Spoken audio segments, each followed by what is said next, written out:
Halo, bertemu lagi dengan saya Dewa Ayu Ika Pramita. Kali ini saya akan membahas materi mengenai analisis kuantitatif. Ya, di sini berhubungan dengan perkuliahan praktikum kimia dasar, di mana materi yang saya bawakan pada kesempatan kali ini adalah standarisasi NaOH dan penerapannya dalam penetapan kadar cuka, ya, asam cuka perdagangan. Baik, sebelum saya lanjut ke materi, membahas materi pada praktikum kimia dasar, sebaiknya kalian, ya, adik-adik mahasiswa sebaiknya wajib mengetahui teknik dasar atau ilmu-ilmu dasar yang ada di dalam penetapan atau standarisasi NaOH dan penetapan kadar pada asam cuka perdagangan, ya. Jadi di sini yang saya bahas terlebih dahulu itu adalah analisis kuantitatif. Nah, apa sih analisis kuantitatif? Ada yang tahu analisis kuantitatif apa? Baik, jadi analisis kuantitatif itu merupakan, ya, penetapan kadar suatu zat tertentu atau analit yang ada dalam sampel, ya. Jadi perbedaan antara analisis kualitatif dan kuantitatif itu adalah jika kualitatif, ya, kualitatif itu hanya menentukan ada atau tidak, ya, ada atau tidak suatu analit yang ingin kita ujikan, ya. Kemudian jika kuantitatif itu adalah penetapan kadar. Jadi kalau sudah ada harus ditetapkan kadarnya, seperti itu. Jadi kadarnya berapa, jumlahnya berapa, ya. Jadi di sini dihitung kalau kuantitatif, kalau kualitatif tidak dihitung, ya. Nah, di dalam penerapannya, ya, di kimia dasar ini yang dibahas adalah teknik konvensional, ya, yaitu titrimetri, ya, titrimetri atau volumetri, ya. Kemudian ada juga gravimetri, ya. Kemudian yang modern itu adalah instrumental, ya. Jadi yang konvensional, ya, yang konvensional ini adalah titrimetri yang digunakan dan gravimetri. Kemudian yang modern adalah instrumental. Jadi titrimetri ini atau volumetri ini bisa dihitung volume, ya, volume titran yang digunakan. Kemudian kalau gravimetri itu adalah teknik menimbang, ya. Jadi berapa banyak, gitu ya, berapa gram zat yang didapatkan atau bagaimana, seperti itu, ya. Jadi teknik gravimetri ini adalah teknik penimbangan.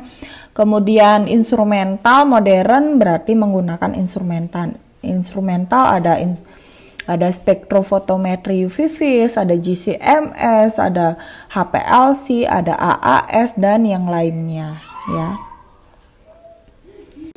Kemudian kita mulai masuk ke titrimetri, ya. Di sini yang kita bahas yang paling utama adalah titrimetri atau volumetri, ya, biasa disebut volumetri.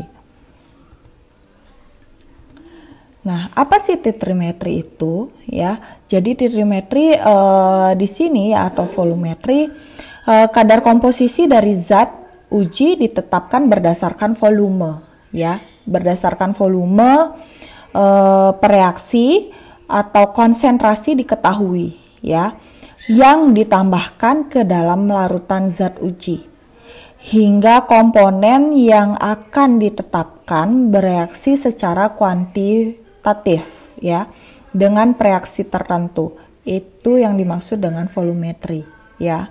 Jadi dalam volumetri itu ada klasifikasinya, ya. Klasifikasinya yang pertama berdasarkan reaksi. Jadi berdasarkan reaksi itu ada titrasi asam basa, berarti ya ada reaksi antara asam dan basa di sana. Kemudian ada titrasi redoks, berarti adanya reaksi reduksi oksidasi di sana ya. Kemudian titrasi pengendapan, berarti adanya terbentuknya endapan ya. Kemudian ada titrasi kompleksometri, berarti adanya reaksi pembentukan kompleks di situ ya. Nah, kemudian ada yang klasifikasinya berdasarkan titran yang digunakan. Ya, titran yang digunakan.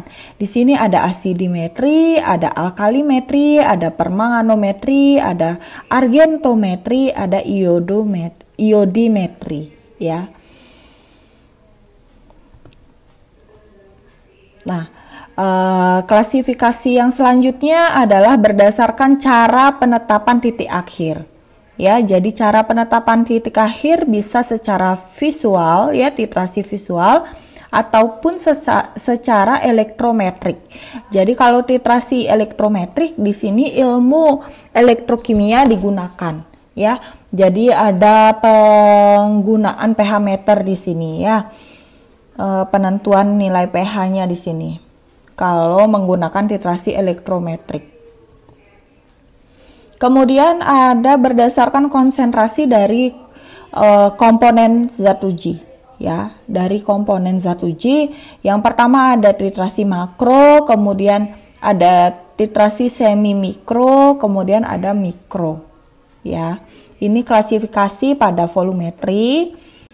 Nah, selanjutnya yang dibahas adalah titrasi asam basa. Nah, jadi apa itu titrasi asam basa? Ya. Di sini dikatakan penetapan kadar suatu zat, ya, suatu zat ini bersifat asam atau basa, ya, berdasarkan reaksi asam basanya, gitu ya. Jadi di sini ada reaksi asam dan basa di sini ya, titrasi asam basa. Nah, bila titrannya, ya, ini yang harus diperhatikan, bila titrannya yang digunakan bila titrannya digunakan larutan baku berupa asam, ya, maka proses titrasi ini atau teknik titrasi ini disebut dengan asidimetri. Ini jika menggunakan larutan baku asam, ya. Kemudian sebaliknya jika titran yang digunakan adalah larutan baku basa, ya, yang sifatnya basa, berarti proses titrasi ini dikatakan sebagai alkalimetri, ya. Nah, selanjutnya pada titrasi asam basa sebagai titran selalu digunakan asam kuat dan basa kuat, ya. Selalu itu asam kuat dan basa kuat, ya. Ada HCl dan NaOH, ya, biasanya yang digunakan.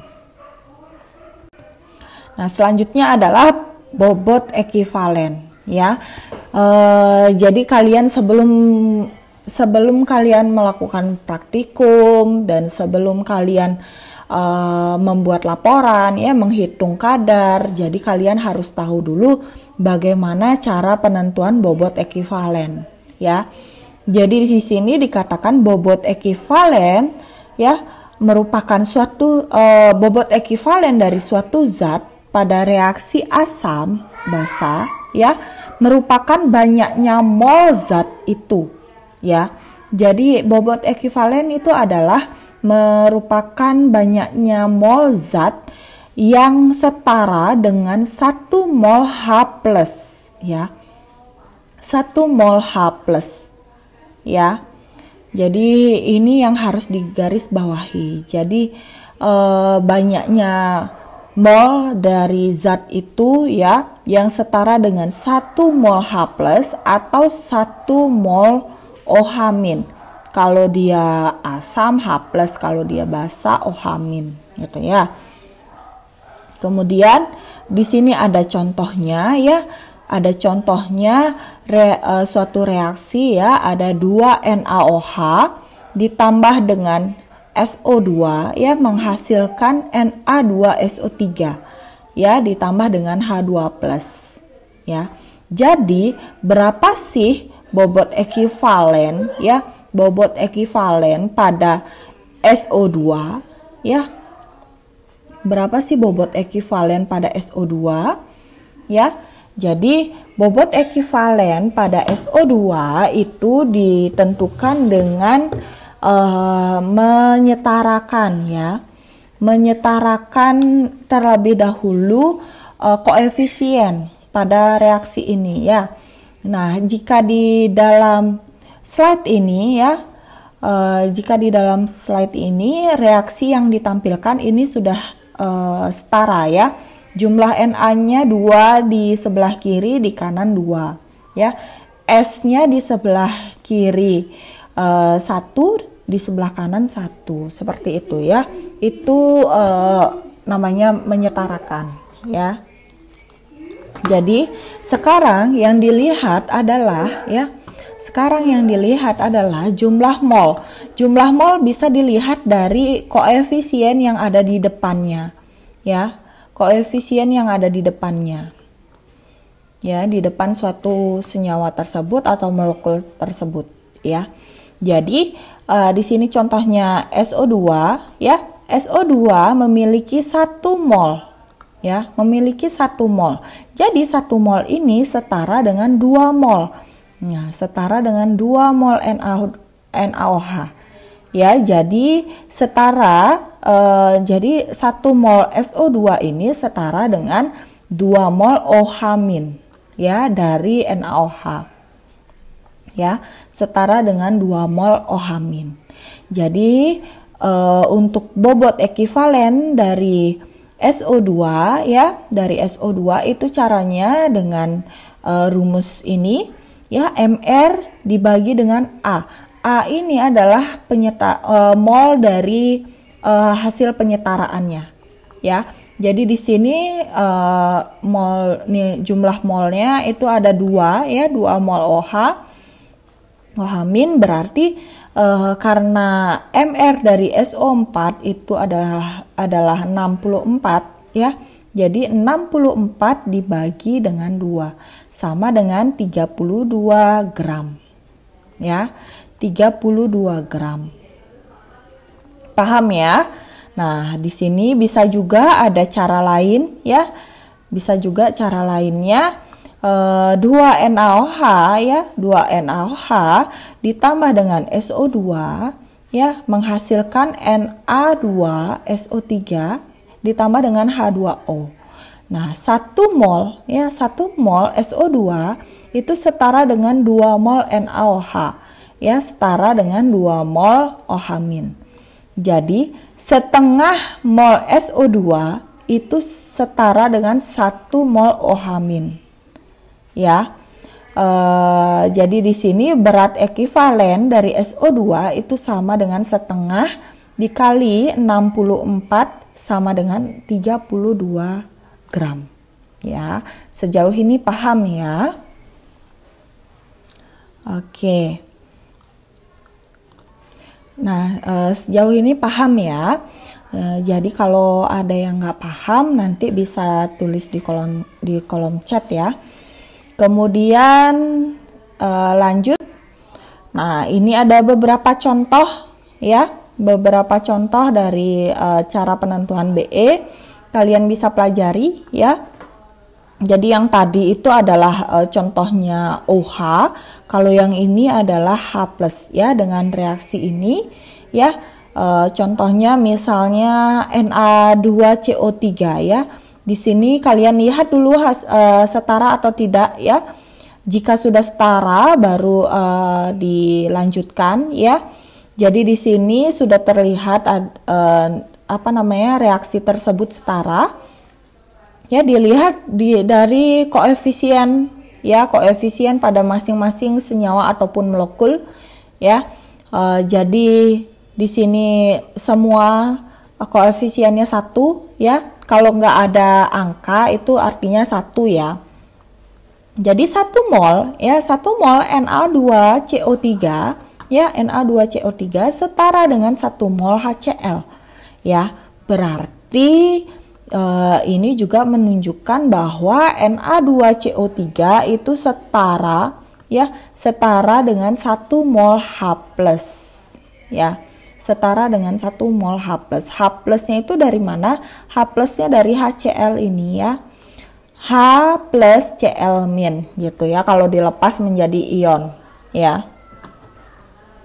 Nah, jadi untuk bobot ekivalen dari Na2CO3 itu sama dengan 1 mol Na2CO3 dikali dengan Mr, ya. Dikali dengan Mr, ya. 1 mol Na2CO3 atau bisa juga 1 mol H+, ya. Ya. 1 mol H+. Kalau misalnya kalian pakai H+, berarti caranya caranya itu Mr per A, ya. Kalau di sini yang digunakan adalah mol dari Na2CO3, berarti dikali, ya. Jadi 1 dikali 106 sama dengan 106 gram.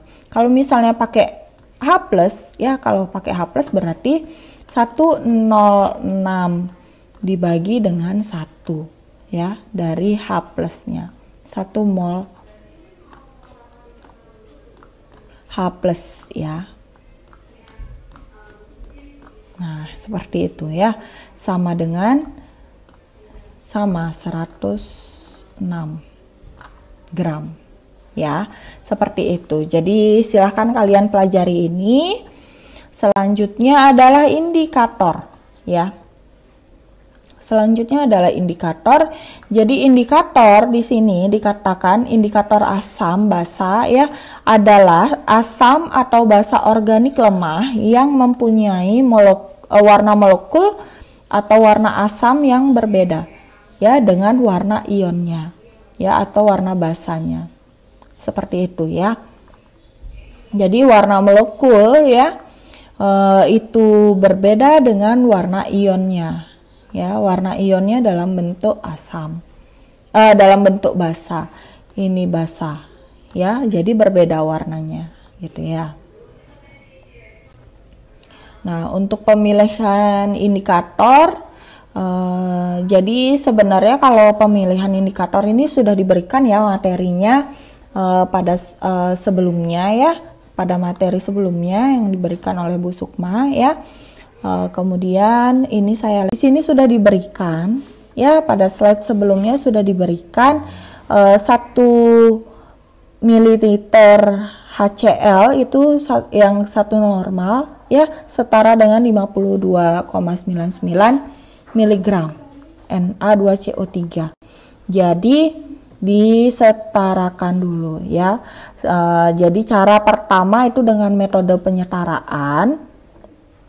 Nah, 1 ml HCl 1 normal itu setara dengan 52,99 mg Na2CO3. Ya. Nah, di sini untuk miligre, ya, miligre itu mililiter dikali dengan normalitas, ya.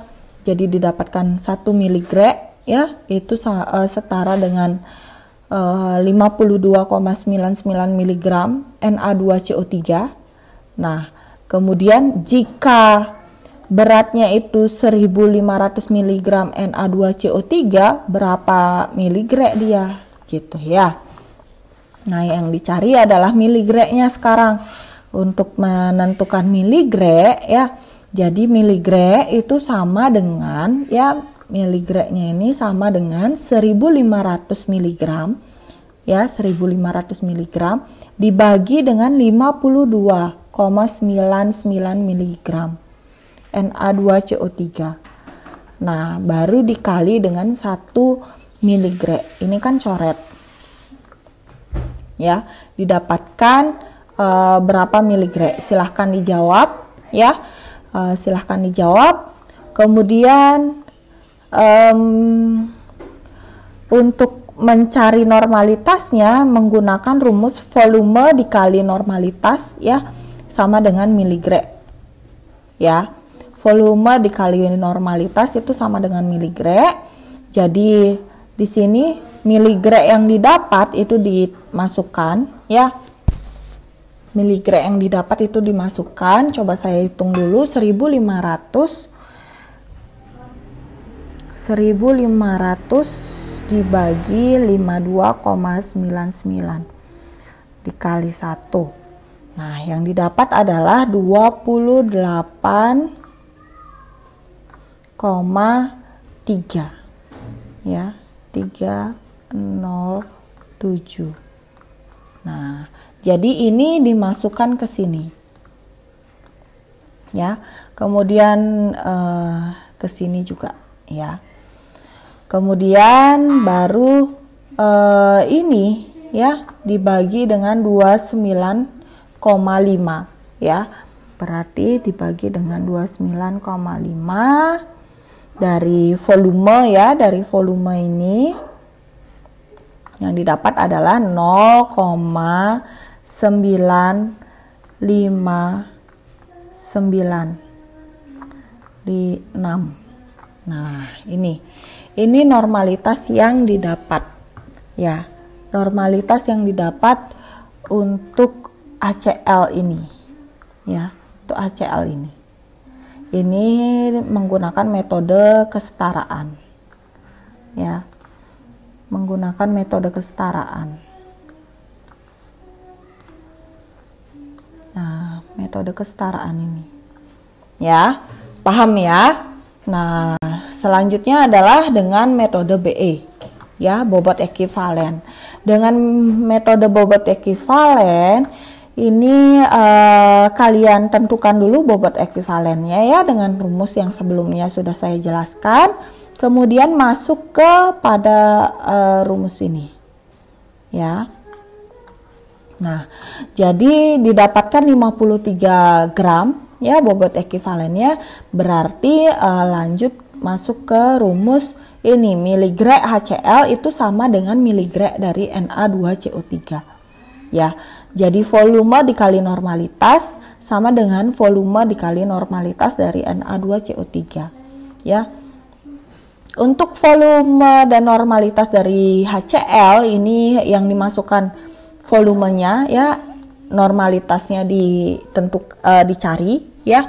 Nah, karena ini menggunakan metode BE, jadi rumus volume kali normalitas ini dijabarkan, ya, dijabarkan. Jadi gram per BE, ya, dikali 1000, ya.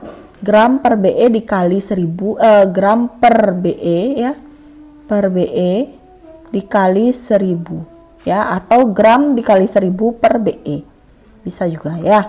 Nah, ini, ya, ini selanjutnya dimasukkan angkanya, jika kita hitung, ya, jika kita hitung hasilnya berapa, silahkan dicoba.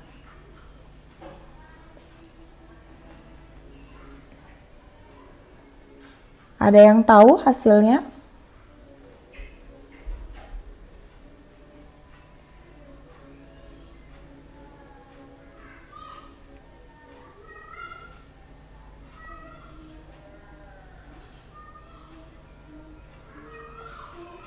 Ada yang tahu hasilnya berapa?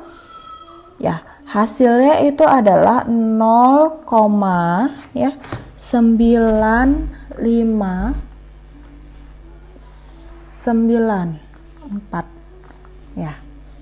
Nah, ini hasilnya. Jadi nggak jauh berbeda dengan metode penyetaraan, ya. Nah, selanjutnya saya lanjutkan untuk alkalimetri, ya. Untuk alkalimetri, ya, alkalimetri. Jadi alkalimetri ini titrannya yang digunakan adalah basa kuat, ya. Ada NaOH, bisa juga KOH, bisa juga BaOH2, ya. Nah, di sini materi untuk praktikum, ya, standarisasi NaOH ini ada di metode ini, alkalimetri, ya. Jadi untuk alkalimetri teknik pembakuannya atau standarisasinya itu adalah pembakuan titer basa dengan menggunakan kalium biftalat ya, bisa digunakan. Di samping itu bisa juga digunakan asam sulfamat ya. Nah, di sini ada contohnya ya. Di sini ada contohnya, kemudian ada beberapa. Nah, cara di sini sama ya, kurang lebih sama dengan yang teknik alkalimetri ya. Kemudian saya lanjutkan ke sini ya. Saya lanjutkan ke sini untuk titrasi langsung ya, untuk titrasi langsung. Jadi titrasi langsung ini dalam contoh perhitungan penetapan kadar ya. Jadi di sini ada contohnya 2 gram NaHCO3 ya dilarutkan dalam 100 ml air ditambah metil merah dan kemudian dititrasi dengan larutan HCl1 normal. Ternyata diperlukan 21 ml larutan HCl tersebut ya. Jadi hitunglah kadar NaHCO3 tersebut jika diketahui 1 ml HCl 1 normal itu setara dengan 84,01 mg NaHCO3 ya. Reaksinya seperti ini ya. Jadi dalam proses perhitungan penetapan kadar ini rumus yang digunakan ya. Jadi NaHCO3 dititrasi dengan HCl, maka saat ekuivalen NaHCO3 itu akan setara dengan HCl ya. Jadi karena dia setara dengan HCl harus disetarakan dulu dengan cara penyetaraan ya. Dengan cara penyetaraan, jadi 1 ml HCl 1 normal itu setara dengan 84,01 mg NaHCO3 ya. Kemudian jika 21 ml HCl yang digunakan dalam penetapan kadar ini ya, ternyata didapatkan volumenya 21 mg HCl 1 normal, berapa miligram kah ya yang disetarakan dengan 21 mg HCl ya. Jadi cara menghitungnya 21 mg ya, 21 mg karena kenapa dia 21 mg? Karena volume dikali dengan normalitas ya. Volume ini dikali dengan normalitas didapatkan miligram ya. Volume dalam bentuk mililiter. Kalau volume dalam bentuk liter berarti dia grek ya. Karena ini dalam bentuk mililiter berarti dia miligram ya. Jadi 21 mg dibagi dengan 1 mg ya, dikali 1 mg ini ya, dikali dengan 84,01 mg. Didapatkan hasilnya berapa? Silahkan dihitung. Kemudian kadar NaHCO3 ya, kadar NaHCO3 itu sama dengan miligram yang didapatkan ya, miligram yang didapatkan di sini ya, dimasukkan ke sini ya, dibagi dengan 2000 mg. 2000 mg itu pada soal ya, 2000 mg. Kemudian dikali dengan 100%. Jadi 2000 mg itu miligram awalnya berapa gitu ya. Bobot yang digunakan pertama itu berapa gitu ya. Kemudian kadarnya didapatkan dalam bentuk persen B per B ya. Kemudian ada cara kedua dengan cara BE ya. Dengan cara BE jadi sama dengan yang tadi ya. Disetarakan dulu, dicari dulu, kemudian rumusnya ini normalitasnya ya. Volumenya di sini volume dikali dengan gram per BE ya, dikali dengan 1000 per volume larutan ya. Jadi volume larutan di sini milinya bisa dihilangkan ya, dengan volume sini didapatkan gram per jadi volume di sini ya, coret. Kemudian didapatkan gram ya, gram per BE ya, per BE dikali 1000 ya, sama dengan yang sebelumnya. Kalau yang sebelumnya nggak sedetail ini ya, ini saya tuliskan detail. Jadi dari mana dapat gram per BE dikali 1000 tadi ya, didapatkan gramnya berapa ya, kemudian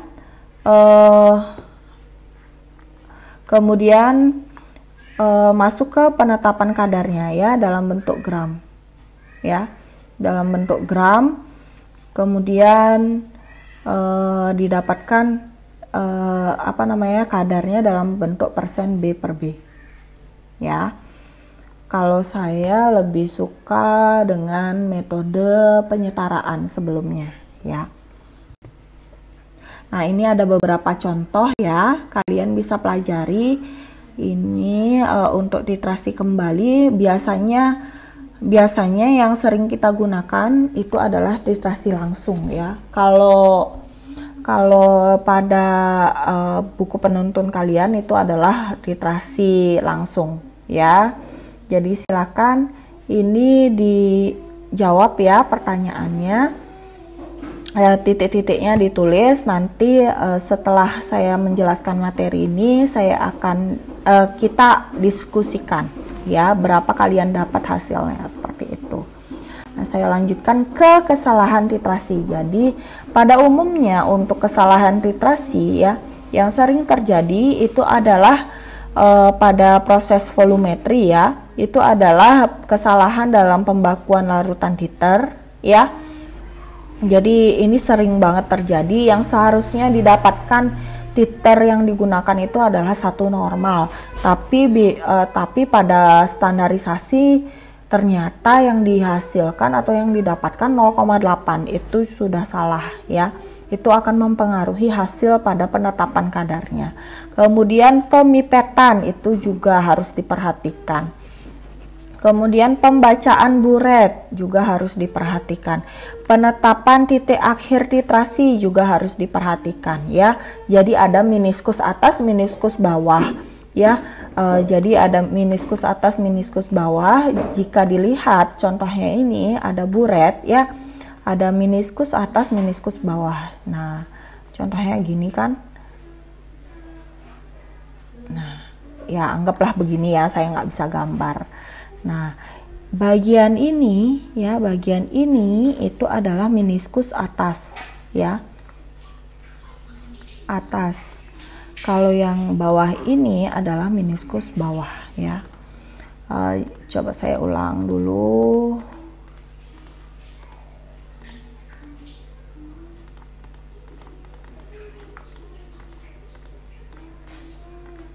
Oke, saya ulang dulu gambarnya. Jadi kita gambarnya begini. Nah, anggaplah seperti itu.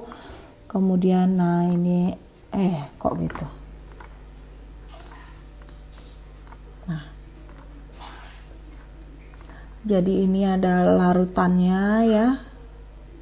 Oh, nggak kelihatan ya. Jadi ini ada larutannya.